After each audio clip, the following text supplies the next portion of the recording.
హానోకును గురించి కొన్ని విషయాలు మనం ఈరోజు తెలుసుకోబోతున్నాం. హానోకు అనగా ప్రతిష్ఠితుడు.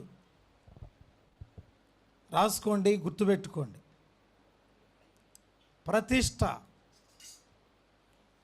అప్రతిష్ఠ. ప్రతిష్ఠ అంటే తిష్ట వేసుకోవడం. మన దగ్గరికి ఒకరోజు ఉంటానని వచ్చారు, 4 రోజులైన వెళ్తలేదు అనుకోండి, బయటికి వెళ్ళి ఏమంటాం? ఒకరోజు ఉంటానని వచ్చాడు, ఇప్పుడు అల్లుడు మా ఇంట్లోనే. తిష్ట అంటే ఏంటి? ఇక కదలకుండా అక్కడే ఉంటున్నాడు. అలాగే ప్రతిష్ఠ అంటే దేవుని కోసం ఇంక అట్లా ఉండిపోవటమే.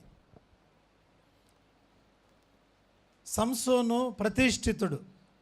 వాళ్ళ అమ్మా నాన్నకి సంసోన్ని దేవుడిచ్చేటప్పుడు అన్నాడు, మీ అబ్బాయి తల వెంట్రుకలు కత్తిరించకూడదు, ద్రాక్షారసము తాగించి మొత్తుడిని చేయకూడదు.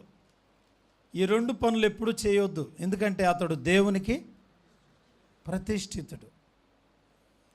దేవుని యొక్క బిడ్డగా పెరగాలి అని అంటే మనం కూడా ప్రతిష్ఠించుకోవాలి. కొంతమంది 40 దినాలు ఫాస్టింగ్లో ఉంటారు, ప్రతిష్ఠించుకుంటున్నారు. కొంతమంది 40 దినాలు ఏ శుభకార్యాలు చేయరు, ప్రతిష్ఠించుకుంటున్నారు.